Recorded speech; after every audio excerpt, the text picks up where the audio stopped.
Começamos mais um Contracapa, esse nosso encontro semanal que a gente traz aqui escritoras, escritores mineiros ou que tem uma forte relação com Minas Gerais para poder falar sobre a sua obra, sobre a sua vida, curiosidades.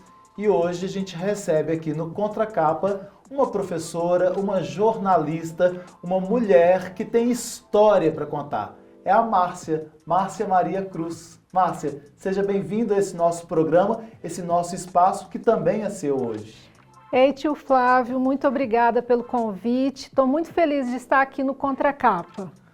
Olha, a Márcia, ela é professora universitária há muito tempo, ela é uma referência na área do jornalismo e dentro aí dos jornalistas negros e negras, ela também é extremamente atuante. Então, para a gente vale ressaltar, todos são, mas para a gente é uma honra ter uma colega aqui no nosso estúdio para dividir esse espaço com a gente.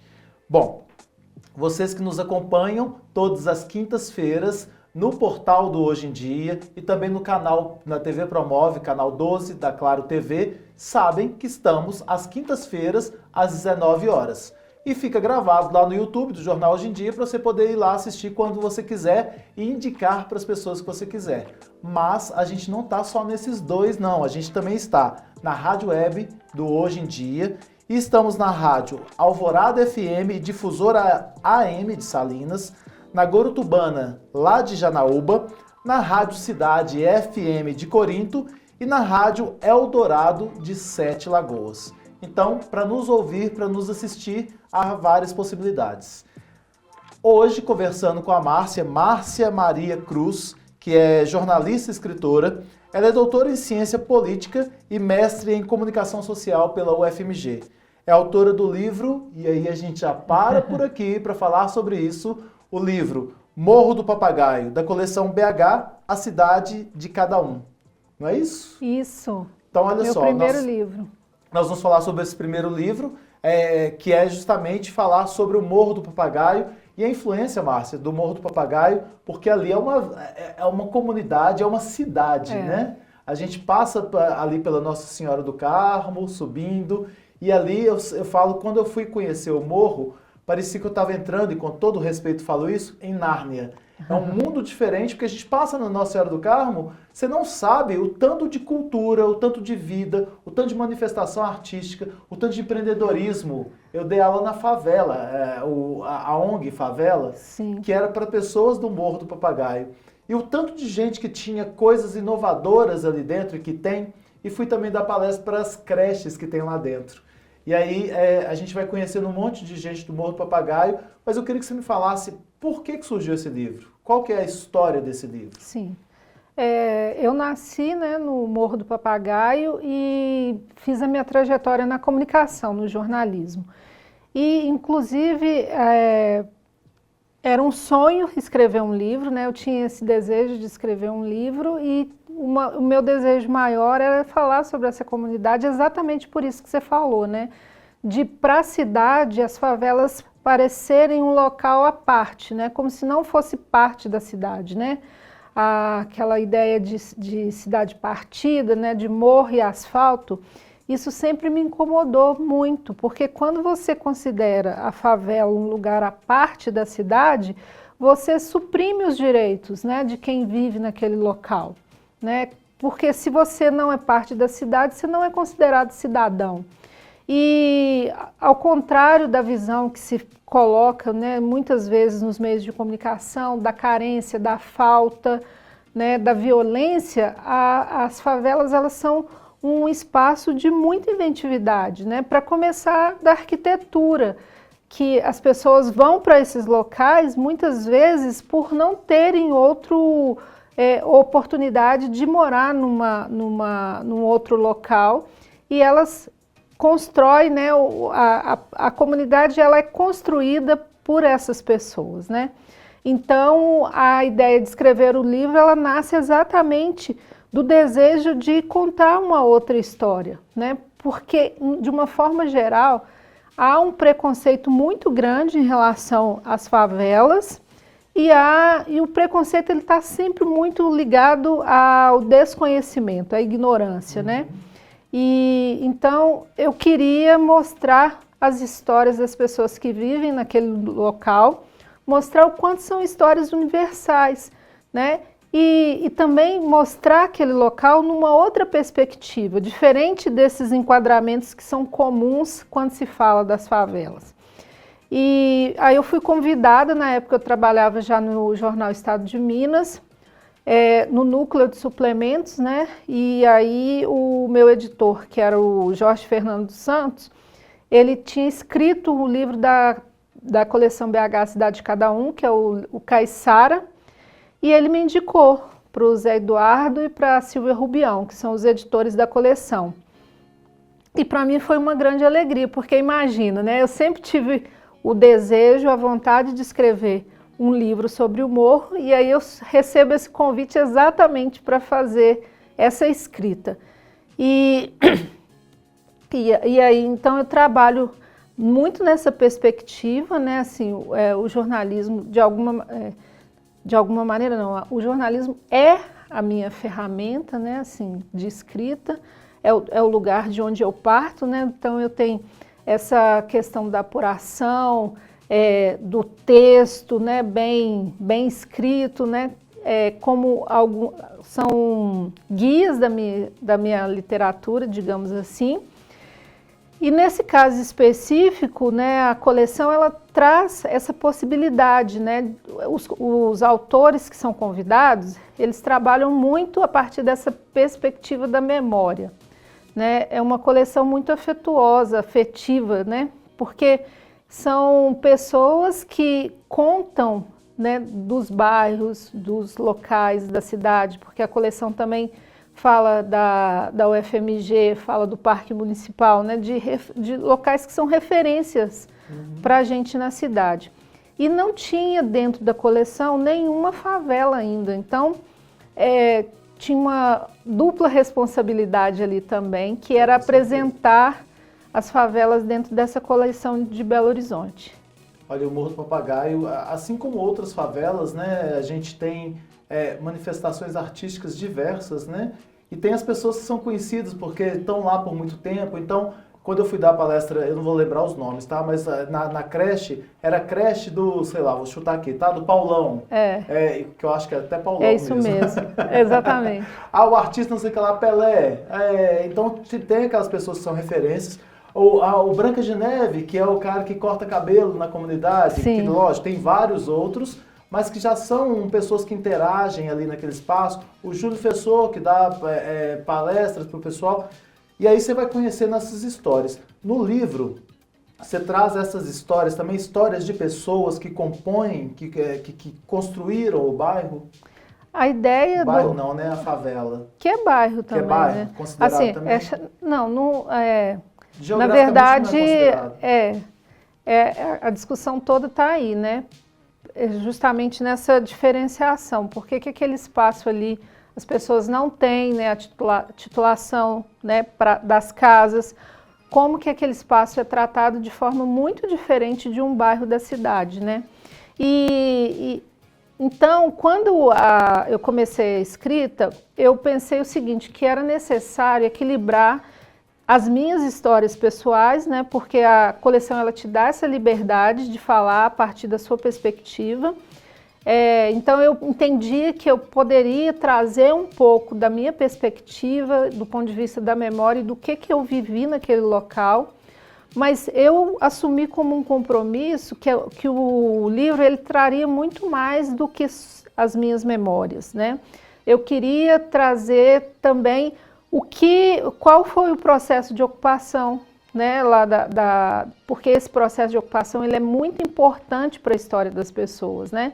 Imagina que essa é uma história do Morro do Papagaio, mas de outras favelas de Belo Horizonte também, pessoas que foram expulsas da Contorno, né? Elas literalmente, elas foram retiradas daquele local e foram para locais mais afastados, né? Nesse caso do morro.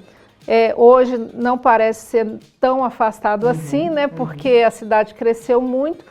Mas mas o que ocorreu naquele início, né, da década de 50, né, e de 60, foi esse processo de retirar, na verdade até antes, né, desde a construção da cidade, tinha um ideário de ser uma cidade planejada, e dentro dessa ideia de planejamento você tem uma ideia um pouco higienista também, né, de retirar as pessoas pobres.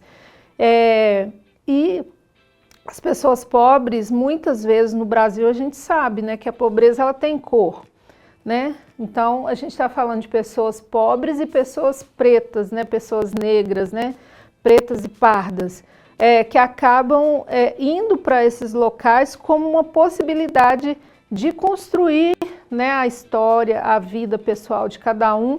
E era importante, então, dizer desse processo de construção dessa comunidade, né? De como foi a luta para conseguir iluminação, né? Para conseguir água, né? Então, uma das histórias que eu trago no livro é falando dessa questão da água mesmo, como no início as pessoas tinham que ir nas torneiras, né? Com as latas d'água, né? Figuras que são emblemáticas dessa época, né? Que às vezes tinham confusão também, porque as pessoas brigavam ali na fila por causa da água. Então, eu falo dessas figuras, falo desse processo de urbanização, né, de abertura das ruas, de construção das creches. Você falou da creche do Paulão, né, um movimento super importante também na comunidade, que são as creches, tem a creche da Dona Lia, tem a creche do Paulão e outras, né? Porque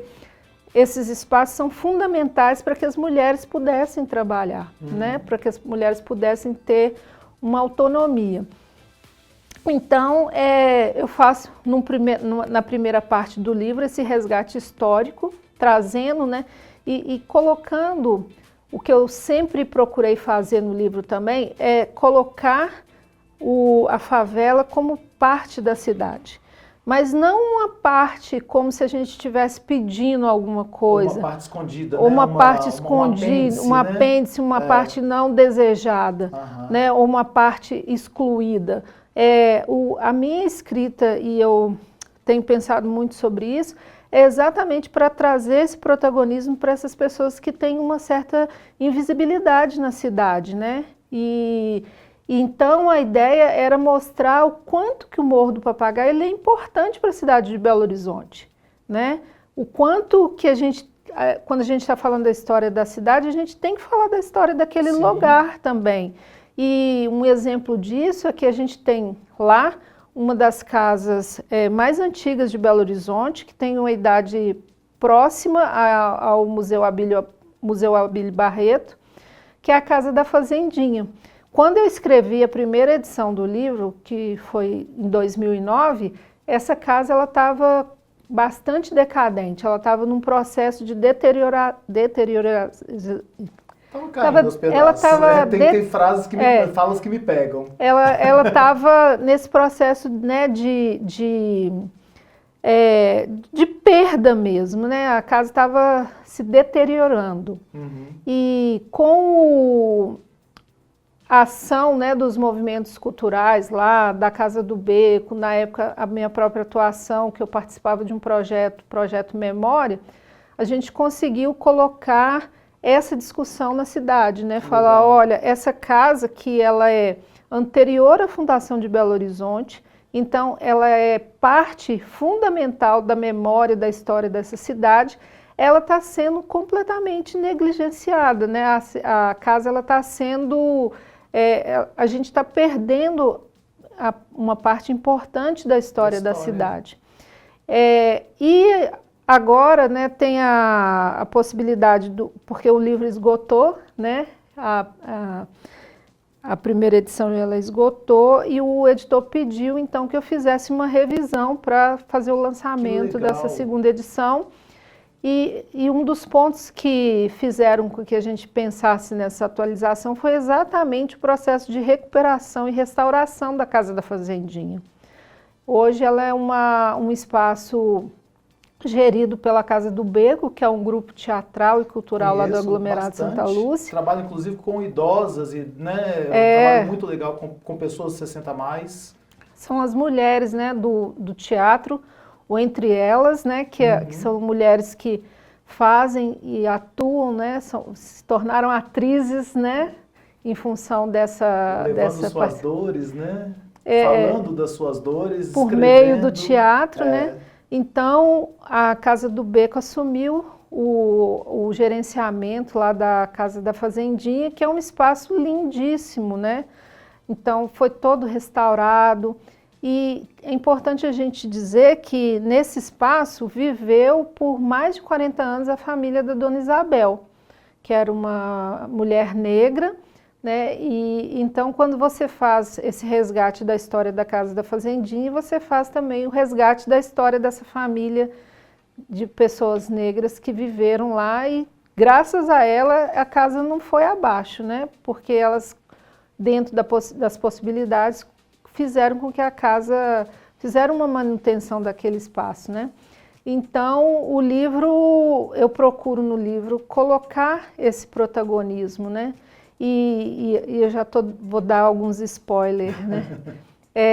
A gente fala do campo de futebol, que é um espaço muito importante, né? Uma comunidade que tem 2 campos gigantescos, né? É muito bonito assim, a relação da comunidade com o esporte e como o esporte sempre foi algo importante no sentido de mostrar a relevância, a importância daquela comunidade e também algo que trouxe muita autoestima, né, para as pessoas que vivem lá, né? Eu já não moro no Morro, já tem uns 15 anos, mas continuo com essa relação muito forte com as pessoas que vivem lá e pensando sempre nessa perspectiva, né, do que o Morro oferece para a cidade. Eu conversei para essa nova edição do livro com o MC Rick, que é um jovem, na época que eu escrevi o livro em 2009, ele estava com 9 anos, ele era uma criança. E hoje ele... Bomba nas redes sociais, não é? E ele é um artista reconhecido nacionalmente, né? Assim, tem milhões de seguidores, muito jovem, ele está com 23 anos. E ele sempre levou para a música dele o Morro do Papagaio também, né? Legal. Olha só, é usar a literatura, usar o teatro, é usar a música para poder mostrar o que muita gente quis apagar, né? Eu acho que esse movimento é muito importante e quem nasce numa favela, eu acho que tem sempre esse desejo de não ser apagado, né? Porque assim, falar, olha, nós estamos aqui e a gente tem direito a essa cidade, né? Essa cidade é construída por nossas mãos, né? Pessoas que vivem aqui estão atuando em todos os lugares dessa cidade, né? Estão produzindo cultura, estão produzindo uma série assim, não vou dizer produtos, né? Mas são pessoas que contribuem em todos os campos da vida da sociedade, né, de uma maneira geral, mas em função do preconceito e da discriminação, são roubados diversos direitos, né? Então, por exemplo, às vezes a pessoa ela quer pedir um táxi ou pedir um delivery na casa dela, numa favela. Hoje em dia isso mudou um pouco, mas até poucos anos atrás você não conseguia, né? Até mesmo acesso à limpeza urbana, né? Que era difícil de ter o acesso de caminhões subirem, ou até mesmo aqueles ônibus, né? De entrarem na própria favela pela configuração da favela e pela falta de olhar. Né? E essa história do micro-ônibus mesmo eu conto, né? Porque fantástico, né? O pessoal chama, ele é amarelinho, né? E aí ficou batizado de Kinder Ovo, né? E eu conto isso, né? E eu acho super importante também, tio Flávio, porque a ideia é falar, e isso tem sido muito, eu acho que ganhou uma força muito grande, desse protagonismo, sabe, das pessoas que são da comunidade, ninguém quer ter um olhar de tutela, sabe? Ninguém ali está querendo ser visto como o carente, né? Porque muitas vezes querem olhar para esse lugar, né, a partir dessa lente, né? Como se as pessoas que estivessem ali fossem um subcidadão, né? Então, eu acho que é um movimento de afirmação desse lugar, não como um lugar como eu já disse, de falta, de carência, né? de alguém, uma ideia assistencialista de ir e ter que ajudar as pessoas de lá, né? Mas de potência mesmo, né? De falar... De diversas potências, na verdade.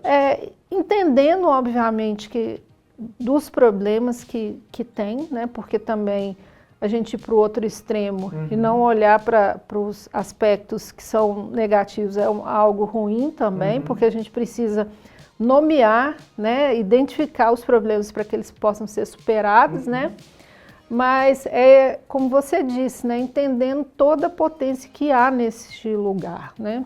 E então a gente no livro fala também da educação, né? Como a educação foi importante para os moradores das comunidades. Então eu falo da Associação dos Universitários do Morro, que foi um dos primeiros movimentos para que os universitários, para que as pessoas pudessem ingressar na universidade.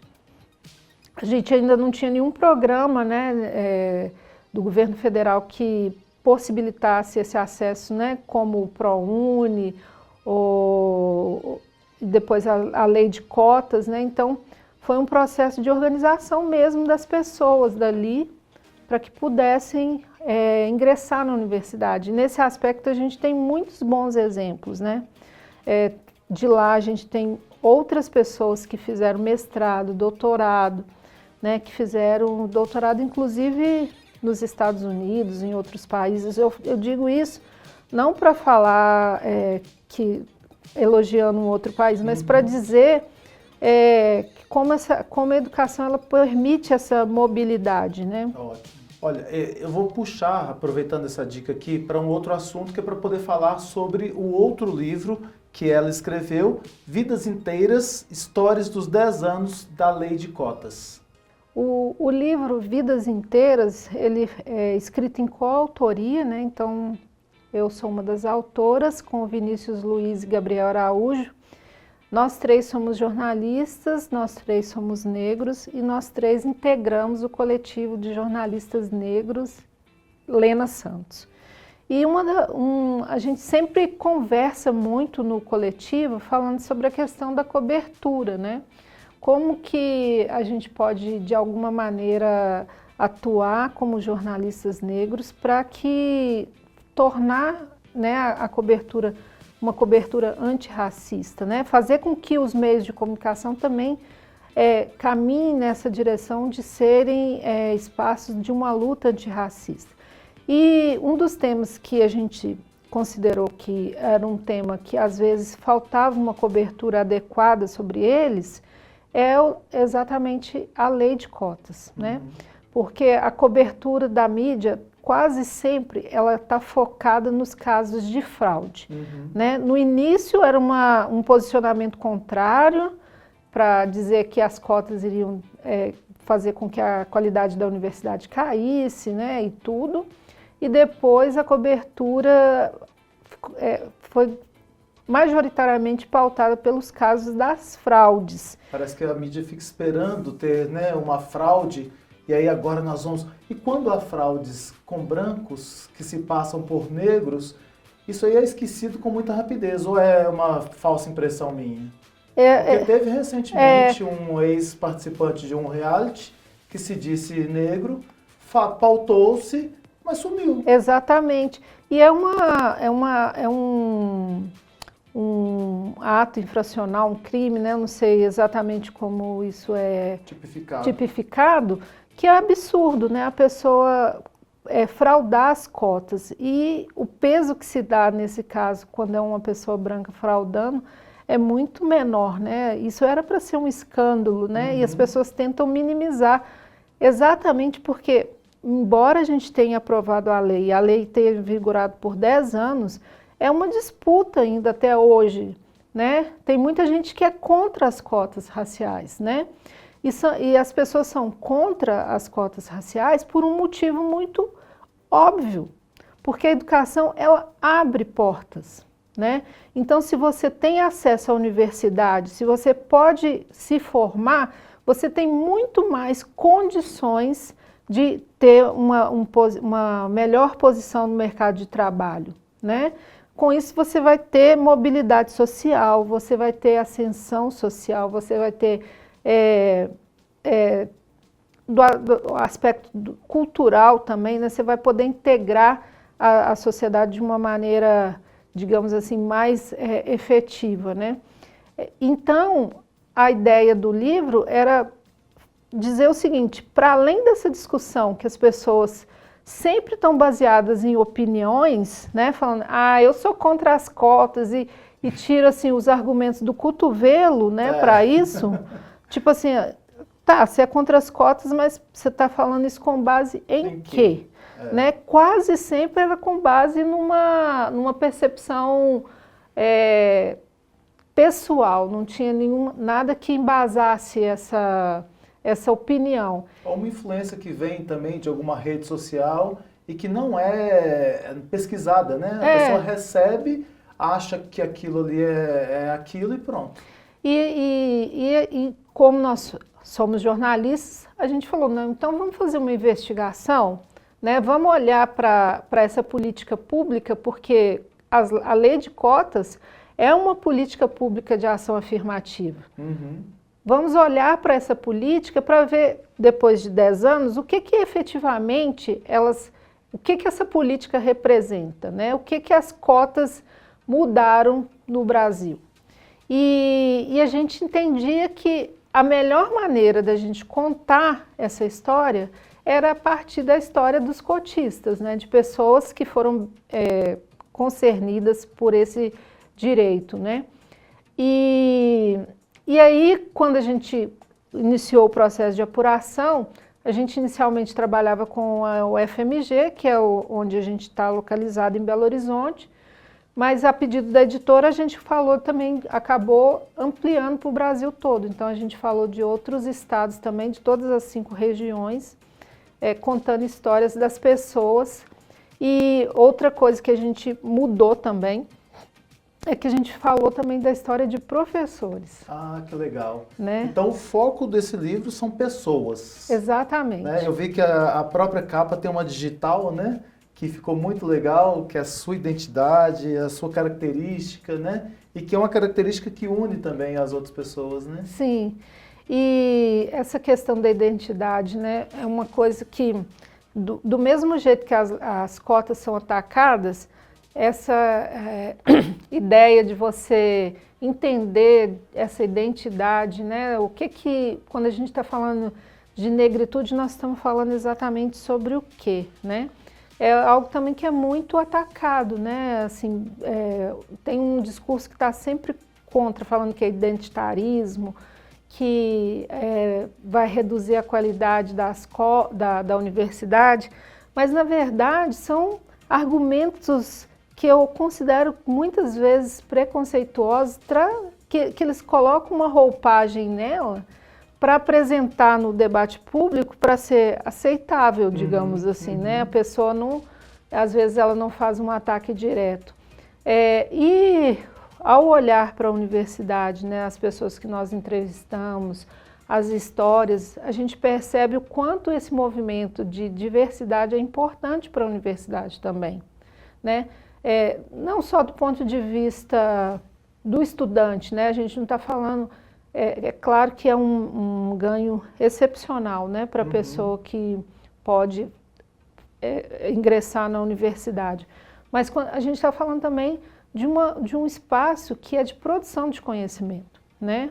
A universidade é, por excelência, esse local onde o conhecimento é produzido.